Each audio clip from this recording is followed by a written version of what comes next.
देखो, सबसे पहले तो एक मोटी सी पहचान समझ लो कि विसर्ग संधि आप बताएंगे कब। अगर टूटा हुआ आपको मिल जाता है, दो वाक्यांश मिल जाते हैं, तो सीधी सी बात है एक विसर्ग लगी होगी। पहला वाला जो शब्दांश होगा उस शब्दांश के अंत में विसर्ग लगी होगी, ये निश्चितता है, विसर्ग है। लेकिन जनरली टूटा हुआ आता नहीं है, आपको एक पूरा शब्द दिया जाता है, और जब पूरा शब्द दिया जाएगा तब तो फिर सारे शब्द एक जैसे ही हो गए, फिर आप उसमें पहचान ही नहीं सकते। तो पहला काम तो वही है कि आपको शब्द तोड़ना है, और तोड़ने के लिए मैं बता चुका हूं सबसे अच्छा तरीका एक ही है कि बहुत सारे शब्दों का अभ्यास कर जाइए। जितने ज्यादा शब्द आपकी नजर से होकर गुजर जाएंगे, जितने ज्यादा शब्दों को आप एक बार तोड़ देंगे, उतनी आसानी परीक्षा के दौरान रहती है। जैसे व्यंजन में रूल्स थे, वैसे ही विसर्ग में भी कुछ रूल्स होते हैं। ठीक है, एक एक करके उन रूल्स को देख लो। पहली कंडीशन ये है, और मैं सूत्र के आधार पर ही बता रहा हूं, लिखवाना नहीं है। ठीक, यदि विसर्ग के साथ प्रारंभिक दो दो करके वर्गाक्षर जोड़े जाए, वर्गाक्षर का मतलब प्रारंभिक दो दो, का और खा, च और छा, इस तरह से सभी में जोड़े जाए तो थोड़ा अलग अलग करके जोड़े जाएंगे। जैसे सबसे पहली कंडीशन है चा और छा की, चा और छा जोड़ा जाए। दूसरा टा और ठा जोड़ा जाए, और तीसरा ता और दा जोड़ा जाए। अब अगर ये कंडीशन बनती है तो तीन स्थितियां बनेगी। कुल मिलाकर के ये है कि अगर विसर्ग के साथ चा छा टा ठा या ता दा जोड़ा जाता है तो सा हो जाता है।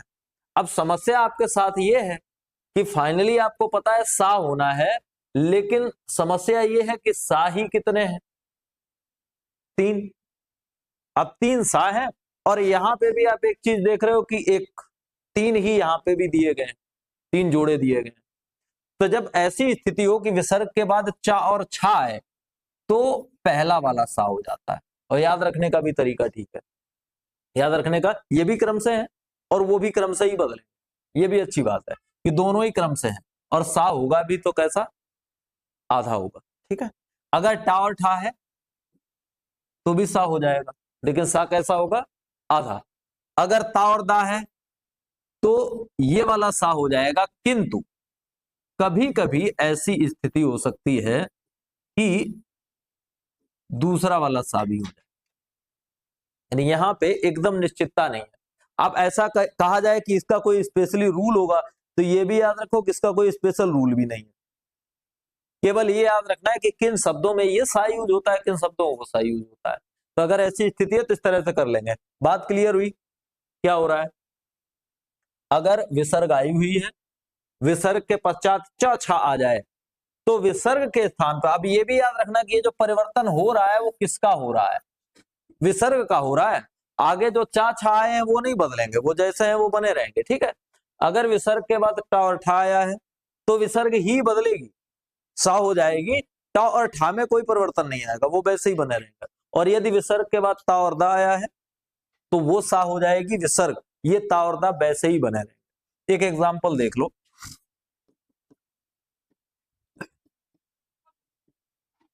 एग्जाम्पल है नी और छल।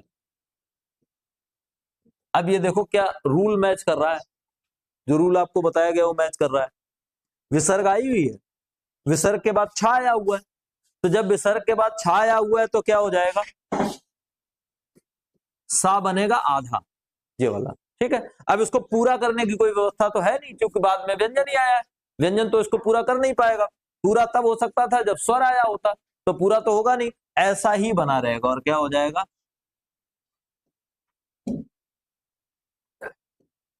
निश्चल। बात क्लियर हुई?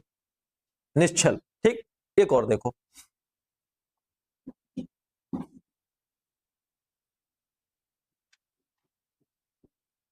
मनहता। अब यहां पे कौन सा रूल लग रहा है? विसर्ग और विसर्ग के बाद ता, तो जब ता आएगा तो कौन सा हो जाएगा? तो ये सा होगा, तब यहां क्या हो जाएगा? मनस्ता। ठीक, एक और देख लो,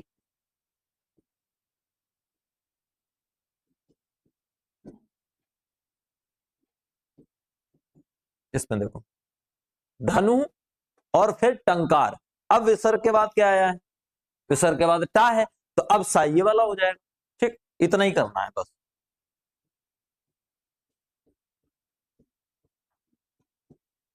इस तरह से तीनों एग्जांपल लिख लो। ठीक, इतना ही करना है, लिख लीजिए। एक दो और मैं बोल दूं, उनको भी कर लीजिए।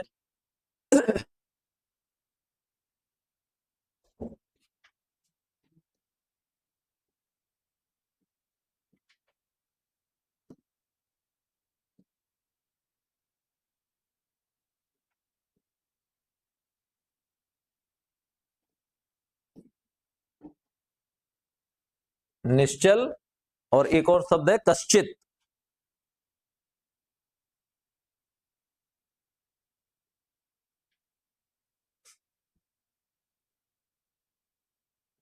दुष्ट और पुरस्कार।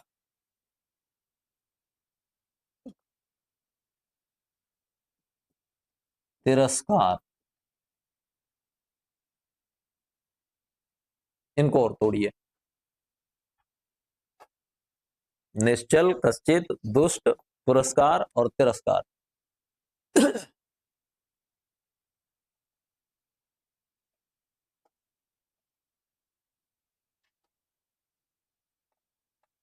लाइट ऑन कर दो, ध्यान नहीं दिया।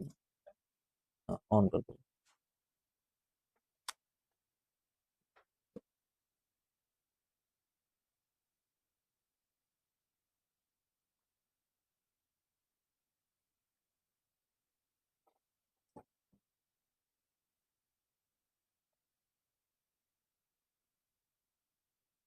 तोड़ लिए ये।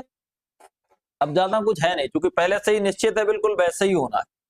यहां हो जाएगा नी और चल, बस इतना ही है। इधर कह और चित। ठीक है, अगला ये बहुत अच्छा है, दू और फिर केवल टा, बस इतना ही रहेगा। ठीक, ये पुराह और कार, और ये भी बिल्कुल ऐसा ही है, कोई अंतर ही नहीं है, तेरह और कार। ठीक, इस तरह से।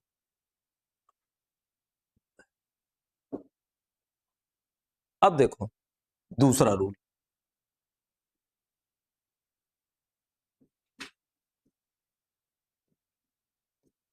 नहीं लिख पाया हो कोई बात नहीं, पीडीएफ आपको मिल जाएगी, पहुंच जाएगी। अब एक चीज देखो, क्रम वाइज कर लो, हालांकि उसमें तो आगे पीछे दिए गए, क्रम वाइज कर लीजिए। अभी आपने क्या किया, चा छा टा ठा और ता था कर लिया, और मैंने बताया कि वर्गाक्षरों में से पहले और दूसरे की हम बात कर रहे हैं, तो अभी छूट रहे हैं वर्गाक्षरों में से पहले और दूसरे।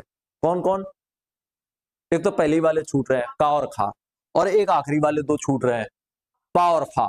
तो अगर दूसरी वाली कंडीशन बने, कौन सी, विसर्ग हो, विसर्ग के साथ का और खा आया हो, और यदि विसर्ग के बाद पा और फा आया हो, तो अब ऐसी स्थिति में क्या होगा, तो ऐसी स्थिति में कोई परिवर्तन नहीं होगा, केवल दोनों शब्दों को बीच से प्लस का चिन्ह हटा के और दोनों शब्दों को केवल पास लाना है, कुछ नहीं करना, बिल्कुल वैसे ही रहेंगे। जैसे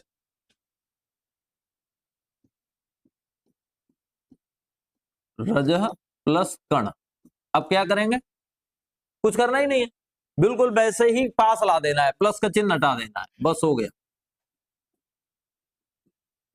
इतना करना है। रजा और कण दोनों को इकट्ठा कर दें, हो जाएगा रज कण। ठीक, और देख लो, अंतः पूर्व, तो बिल्कुल वैसे ही हो जाएगा, अंतः पूर्व। एक और पय पान, तो ये भी ऐसे ही बना रहेगा, पय पान, कोई अंतर नहीं आना है। लेकिन अब समझ लो, दूसरी बड़ी महत्वपूर्ण कंडीशन है, उसको समझ लो।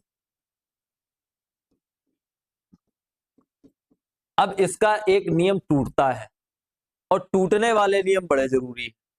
ये तो कंडीशन ये दे देगी कि अगर विसर्ग है, विसर्ग के बाद काखा या पाफा आता है, तो इसमें कोई परिवर्तन नहीं होगा, केवल बीच का जो प्लस का चिन्ह है उसको निकाल दो और उसकी जगह पे क्या कर देना है, वो विसर्ग के पास लाके दोनों शब्दों को पास पास कर देना है, केवल इतना करना है। लेकिन एक अब बात है, यदि ऐसे लिख लो, यदि ये स्थिति हो ई या ऊ की और प्लस इसके बाद का, खा, पा या फा कुछ भी आया हो, तो इस स्थिति में जो विसर्ग है वो सा बन जाएगी। ठीक, अब इसको देख लो, नी और कपट, अब क्या होगा, निस कपट। फाका या पाका देख लो, नी और फल, ये क्या हो जाएगा, निष्फल। एक और देख लो, नी प्लस कलंक, क्या हो जाएगा, निस कलंक। ये हो गया एग्जाम्पल, दो तीन मैं बोले दे रहा हूं, उनको कर लो। एक लिख लो दुष्कर्म, एक लिख लीजिए दुष्प्रकृति, और एक लिख लीजिए दुष्कर। दुष्कर्म, दुष्प्रकृति और दुष्कर।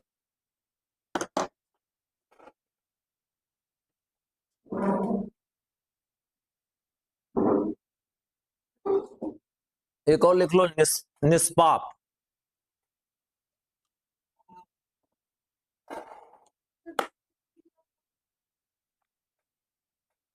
पहले बोला था दुष्कर्म, दुष्प्रकृति, फिर एक था दुष्कर, हाँ, और एक और लिख लो निष्पाप,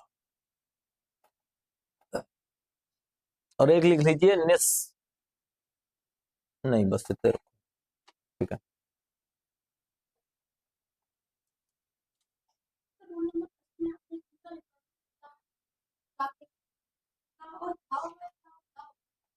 ता और दा ही आएंगे, ठीक है, ता और दा ही आता है, उसमें तृतीय वर्ण ले लेते हैं।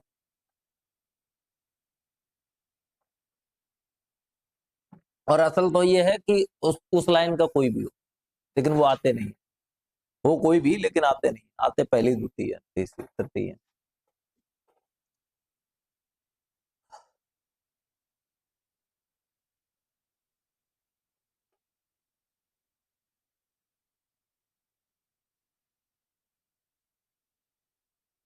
ठीक हो गया, जो बोले थे, कुछ नहीं करना, दूहू करके सा हटा दो और जोड़ दो, बस इतना ही करना है।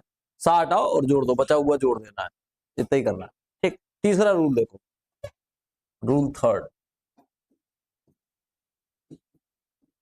थर्ड रूल में यह है कि यदि विसर्ग के पश्चात तीन में से कोई भी सा आया हो, ठीक है, ऐसी स्थिति में विसर्ग में कोई परिवर्तन नहीं होता, वैसे ही बना रहेगा। लेकिन यहां पे आपके पास दो स्थितियां होती हैं, या तो वो वैसे ही बना रहेगा, या फिर सा सा या सा रिपीट करेगा। दो कंडीशंस है, आपको जो भी अच्छा लगे वैसा कर दीजिएगा। जैसे एग्जांपल देखो पहले, तो बात ज्यादा क्लियर होगी। शब्द है दुशासन, ठीक, नियम मैच कर रहा है, तो विसर्ग आई है, विसर्ग के बाद कोई सभी सा आया है, तो विसर्ग और विसर्ग के बाद एक सा आया है। अब इसमें दो तरीके हैं, पहला तरीका यह है कि कुछ भी करो ही मत। कैसे करना है, जैसा लिखा है वैसे ही पास पास लिख दो, बस हो गया दुशासन, बस। एक तो ये तरीका है। लेकिन जब आपको ऐसे करना हो तो ठीक है, अगर पहले से लिखा लिखाया आया फिर तो आपके हाथ में नहीं होगा कि हम क्या करेंगे, तो नियम तो दोनों जान लेने जरूरी है। दूसरा विकल्प यह है कि यहां पे जो वाला सा आया हो, जो भी आया हो, तीन में से कोई सा भी, उसी को रिपीट कर दो इस विसर्ग की जगह पे, ठीक। लेकिन रिपीट कैसा होगा, वो तो पूरा रहेगा, लेकिन जो रिपीट होगा वो थोड़ी पूरा रहेगा, वो कैसा रहेगा, वो आधा रहेगा, तो उसी को रिपीट करके लिख देना। दो तरीके, ठीक, उसी वाले सा को रिपीट कर देना है, और या फिर केवल विसर्ग लगा के ही काम चला लेना, कुछ नहीं करना, बिल्कुल वैसे ही। दो तरीके हैं, एक ही काम को करने के दो तरीके, ठीक। एक बड़ा पूछा जाता है, वो शब्द लिख लो, नी प्लस संदेह, ठीक। तो ये दो तरीके से लिखा जा सकता है, कौन कौन से, एक तो ऐसा का ऐसा ही, निस्संदेह। दूसरा क्या, निस्संदेह, लेकिन अब सा कौन सा रिपीट होगा, जो है वही रिपीट होगा, ठीक है, निस्संदेह। एक तरीका ये हो जाए, दो तरीके से लिखा जा सकता है, ठीक है। एक और, नी प्लस सार। अब इसमें क्या होगा, एक तो ऐसे ही निसार और दूसरा निस्सार, इस तरह।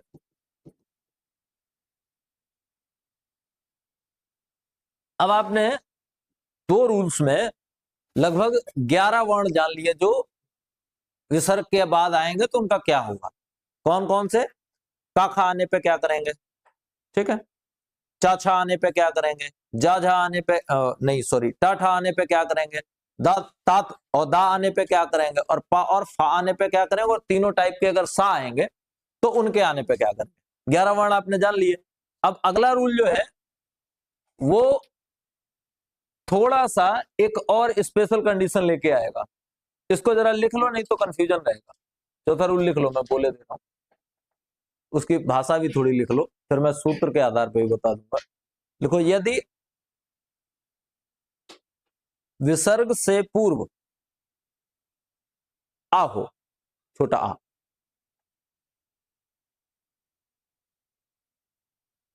यदि विसर्ग से पूर्व आ हो, मतलब मात्रा ना चढ़ी हो विसर्ग से पहले वाले वर्ण पे, विसर्ग से पूर्व आ हो और आगे वर्गों के प्रथम तथा द्वितीय अक्षर को छोड़कर, अब पहले दूसरे वाले तो नियम हो गए सारे, अब उन्हें छोड़ के अन्य आए, प्रथम तथा द्वितीय अक्षर को छोड़कर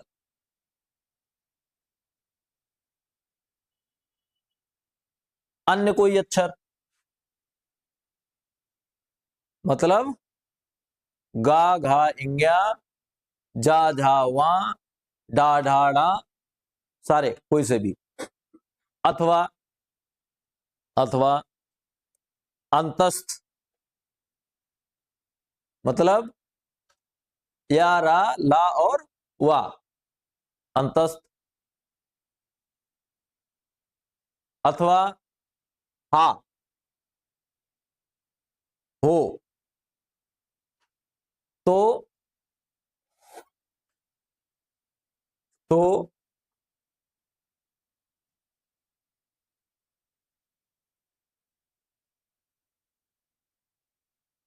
आ और विसर्ग मिलकर, वो जो आ कहां था विसर्ग से पहले, आ और विसर्ग मिलकर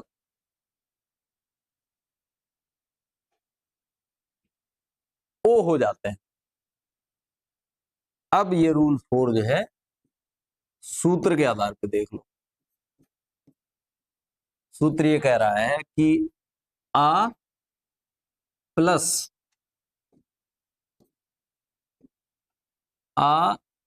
विसर्ग, ऐसी स्थिति हो, ठीक, उसके बाद तृतीय, चतुर्थ या फिर पंचम कौन हो, वर्गाक्षर, यही तो स्थिति है, तृतीय चतुर्थ पंचम वर्गाक्षर, तीसरा चौथा पांचवा वर्ग का अक्षर हो, या फिर कौन हो, अंतस्थ, अंतस्थ का मतलब या रा ला वा, ठीक, या फिर एक और हा। तो अब ऐसी स्थिति में ये दोनों एक साथ मैच हो जाएंगे, दोनों एक साथ जुड़ जाएंगे, और दोनों एक साथ जुड़ करके बनाएंगे क्या, ओ बना लेंगे, बाकी कहीं कोई परिवर्तन नहीं होगा। एग्जाम्पल देख लो तो बात पल्ले पड़ेगी। आधा और गति, अब देखो यहां पे धा पूरा है, पूरा है का मतलब छोटा आ है, छोटे आ के बाद क्या आया है, विसर्ग आया है, आगे देखो क्या आया है, गा आया है, गा का मतलब तृतीय वर्ण हो गया। अब ऐसी स्थिति में इधर कोई अंतर ही नहीं आएगा, इधर ही अंतर हो जाएगा, ये दोनों मिलकर के ओ हो जाएंगे। अब ओ ऐसा लिखा तो नहीं जाएगा, वो मात्रा के रूप में आएगा, तो अधा का अधो गति। एक और देख लो,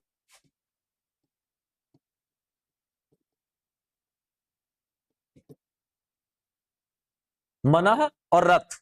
ना पूरा है का मतलब छोटा आ है, उसके बाद विसर्ग आई है, उसके बाद रा आया हुआ है। रा मतलब तो अंतस्थ आ गया। तब उधर कोई परिवर्तन नहीं होना, इधर ही होना है। क्या होना है? मन का मनो हो जाएगा, मनोरथ। एक और देख लो, ये बड़ा पूछा जाता है, बड़ा कंफ्यूज करता है।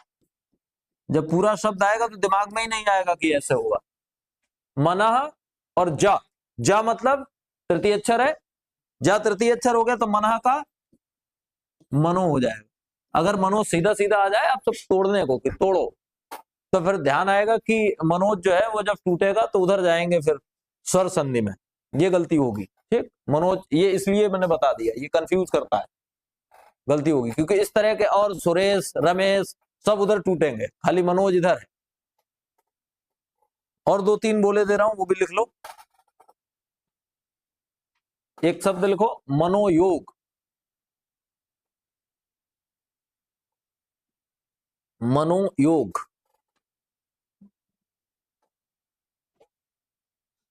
दूसरा शब्द लिखो वयोवृद्ध, मनोयोग वयोवृद्ध।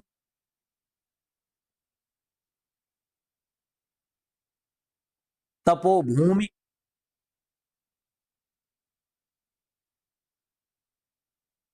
तेजो राशि, तेजो राशि।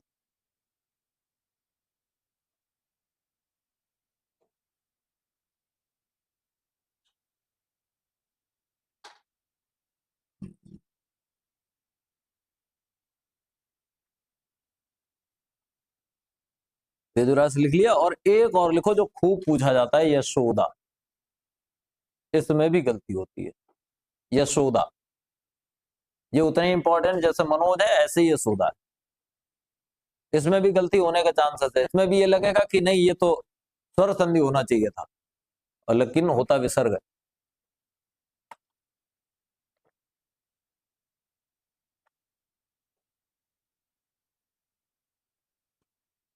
तोड़ दीजिए, कुछ करने नहीं। जहां पे ओ की मात्रा है उसको खत्म करना है, ओ की मात्रा की जगह पे क्या कर देना है? विसर्ग लगा देनी है, बस इतना ही करना है। कौन कौन से शब्द हैं? पहला मनोयोग, मना योग, ठीक। फिर हाँ वयः वृद्ध, ठीक, वयः वृद्ध ये पूछा जाता है, अच्छा शब्द है। फिर क्या था? तपोभूमि, तो तपह और भूमि। फिर तेजो राशि, तेज और फिर राशि, और यशोदा, ये अच्छा है, यशः और दा, ठीक, यशः और दा।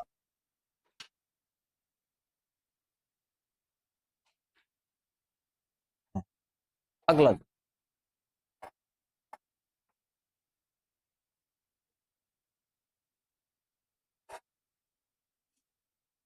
ये तो ये कंडीशन हो गई। इसी कंडीशन का एक अपवाद और है, उसको भी जरा देख लो, या उसको अगला रूल ही मान लो, या इसी का अपवाद स्वरूप देखो, क्योंकि वही सारे शब्द आ रहे हैं।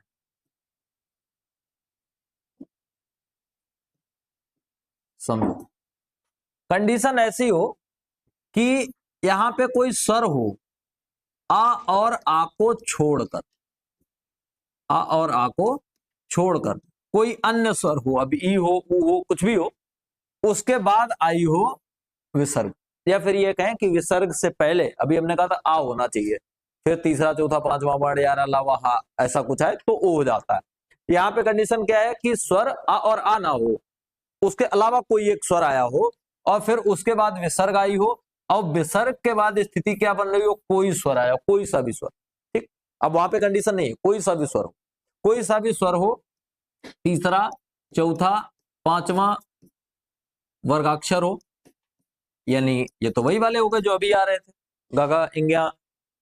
फिर अंतस्थ हो, मतलब यार अलावा, फिर हा हो। अगर ऐसी कंडीशन है तो ये जो विसर्ग आ रही है इसमें एक परिवर्तन होगा। परिवर्तन बहुत अलग टाइप का होगा, बदल के हो जाएगा रा।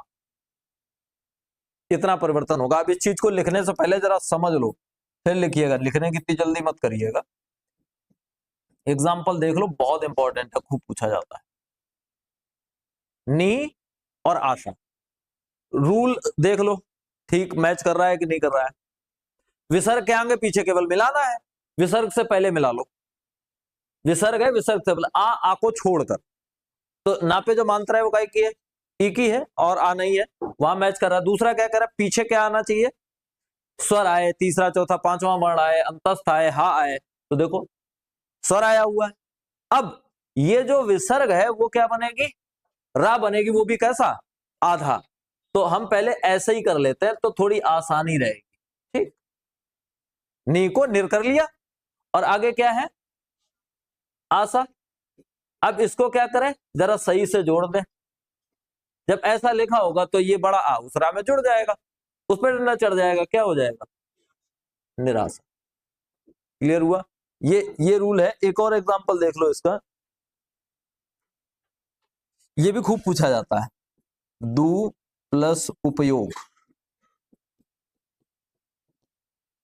ये अब देखो, फिर रूल मैच कर रहा है कि नहीं, विसर्ग, विसर्ग से पहले आ और आ को छोड़ के कोई स्वर आया हो, विसर्ग है, विसर्ग से पहले आ और आ को छोड़ के ऊ है, बाद में स्वर आया हुआ है, तो अब क्या करेंगे, दूह की जगह पे क्या हो जाएगा, दूर हो जाएगा। आगे उपयोग, अब इनको इकट्ठा कर दो, दुरुपयोग, ऐसे ही तो हो जाएगा। एक और एग्जांपल देखो,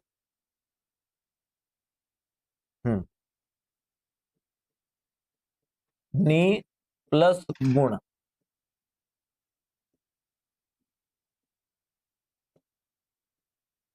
अब देखो रूल मैच कर रहा है कि नहीं, विसर्ग, विसर्ग से पूर्व ई, आ और आ नहीं है, ठीक, पीछे गा, गा मतलब तृतीयवर्ण, तृतीयवर्ण है। अब क्या करेंगे, नी हो जाएगा निर, ठीक, और आगे रहेगा गुड़।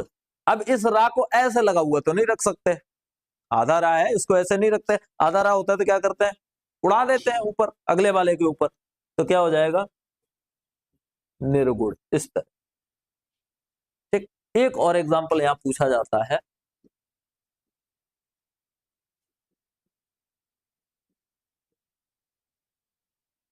इसको जोड़ लो,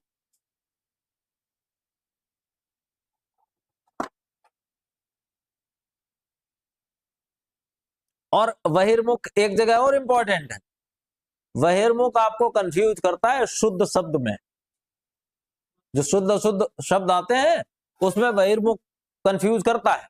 कंफ्यूज कहां करता है, केवल रा गलत जगह उड़ा होता है, ठीक वैसे ही जैसे आशीर्वाद में उड़ा होता है, और जनरली वहीं पे उड़ा हुआ अच्छा लगता है देखने में, जहां नहीं उड़ना चाहिए उसको। आशीर्वाद में भी यही है। रा के साथ खासियत क्या है वो याद रखो, मैं आज फिर बता दे, रा दो तरह से यूज होता है। जब रा लिखा नहीं जाता, रा जब दर्शाया जाता है तो दो तरह से दर्शाया जाता है। एक तो दर्शाया जाता है नीचे, ये हो गया, मैं फिर ये बता दूं अगली बात। देखो रा के साथ समस्या क्या है, क्या लिखा है, ये पा के साथ रा जुड़ा हुआ है, ठीक है। अभी मैंने एक शब्द ये लिखा था, ठीक है। एक चीज और यहीं पे है, वो भी हो सकता है आपको परेशान करे। पहली बात तो ये है कि ये जो है ये रा नहीं है, क्या है, रिर है, ये एक स्वर है, और वो दोनों, वो व्यंजन है, वो रा है, तो ये तो बिल्कुल अलग है। दूसरा ये कि इसके उच्चारण को लेकर के गड़बड़ी होती है, तो उच्चारण सुधार लो। कैसे, इसको कैसे पढ़ेंगे, जनरली मुंह से पृथ्वी ही निकलता है, जो कि गलत है, सही उच्चारण पृथ्वी नहीं है। जब एक ही में दोनों को मैं अलग अलग लिखूं तो बात समझ में आएगी। ये दोनों एक ही है, अर्थ भी इनके अलग है। अब चूंकि आप अगर ये लिखेंगे तो सामने वाला सही समझेगा। अगर आप किसी दूसरे की जगह पे अगर आप ये कहते हैं कि मुझे ग्रह जाना है, तो फिर मैं क्या समझूं, कहाँ जाना है, मंगल पे जाना है, बुध पे जाना है कि अपने घर जाना है, तो फिर उसका उच्चारण ठीक होना चाहिए। तो फिर ग्रह नहीं जाना है, फिर गृह जाना है, क्योंकि जहां पे ये ऋण होता है वहां फोर्स होता है एक स्वर का, काय का, ई का, और जहां पे ये होता है वहां आ का। ये है ग्रह। अब अंतर समझ लो उच्चारण का। ये क्या है? ग्रह। और ये क्या है? गृह। अभी जनरली कहते तो पृथ्वी, तो पृथ्वी तो भाई ये है, ये पृथ्वी है, और वो पृथ्वी है। तो दोनों में ये उच्चारण का अंतर है, ये दिमाग में बैठा। दूसरी बात, यहां पे दोनों, वो तो ऋण हो गया, उसकी तो बात ही छोड़ो। हम बात कर रहे थे काहे की? रा की। और रा आपको दो तरह का दिख रहा है। कैसा? एक नीचे उड़ा हुआ है, और एक, अब उसको उड़ा हुआ तो नहीं कहना, वो तो बेचारा लटका हुआ है। ये उड़ा हुआ है, ये ऊपर है। यहां पे एक बात याद रखिए कि दोनों जगह रा आधा नहीं है। एक जगह रा पूरा है, दूसरा अक्षर आधा है, और एक जगह रा आधा है और दूसरा अक्षर पूरा है। अब इसको याद कैसे? ये कंफ्यूजन रहता है, मुझे भी बहुत दिनों तक रहा, आपको भी रहेगा। मैं अब आपको एक आसान सी ट्रिक बता दे रहा हूं।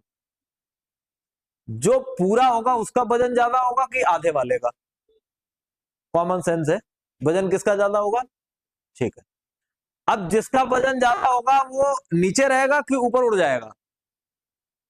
तो वजन ज्यादा होगा वो तो नीचे, वो पलड़ा जो है वो नीचे रहेगा, जिसका वजन ज्यादा होगा। और वो वाला तराजू का पलड़ा जो हल्का होगा वो ऊपर चला जाएगा।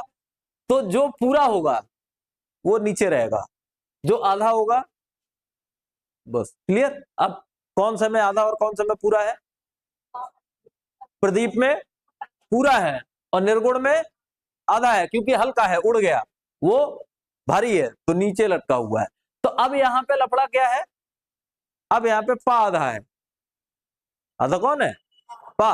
और जनरली जो आपको आधे वर्ण दिखते हैं वो पूरे होते हैं, और जो पूरे दिखते हैं वो आधे होते हैं जब संयुक्ताक्षर यूज होते हैं। जैसे इसमें कौन आधा कौन पूरा दिख रहा है? वह आधा, लेकिन है इसमें द आधा। कैसे? ये लिखा हुआ है, ठीक। इसमें इसमें भी द आधा है, ध पूरा है, क्योंकि ये लिखा हुआ है। ऐसे ही ये सही से क्या लिखा हुआ है?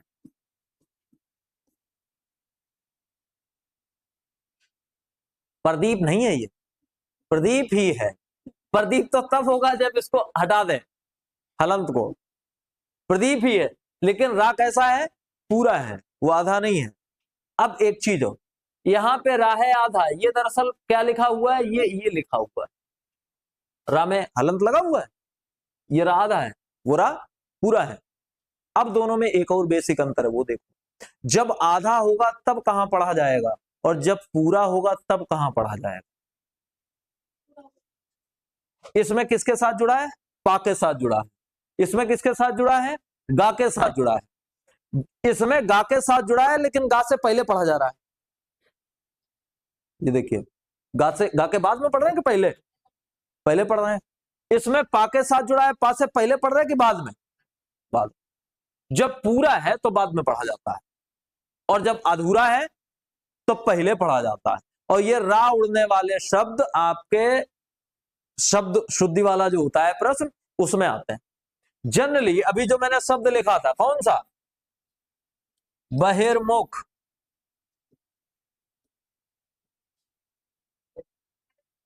हाँ बस।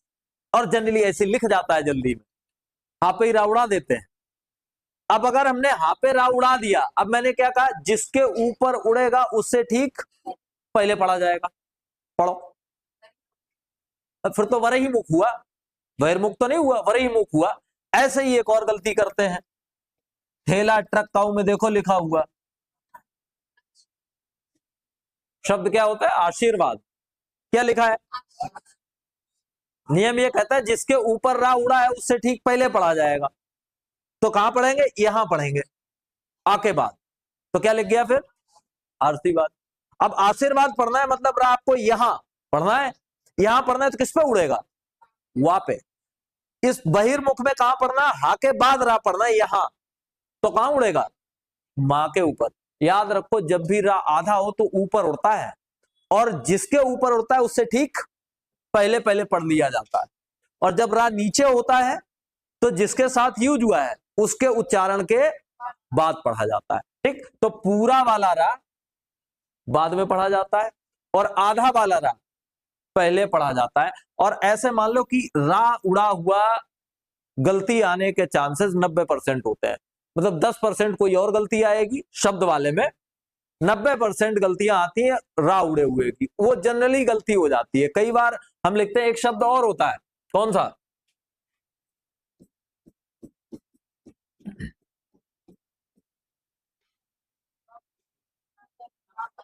खूब, ऐसे भी अच्छा लगता है कि नहीं, ठीक है ऐसे ही ठीक है। जनरली होता क्या, हमारी आंखों में ये फीड हो चुके हैं, ऐसे ही जनरली गलत लिखे जाते हैं, तो हमारी आंखों में फीड है, हमने देखा कि नहीं ठीक है चलो बढ़िया, और हो रहा है गलत। अब पढ़ो इसको क्या लिखा है,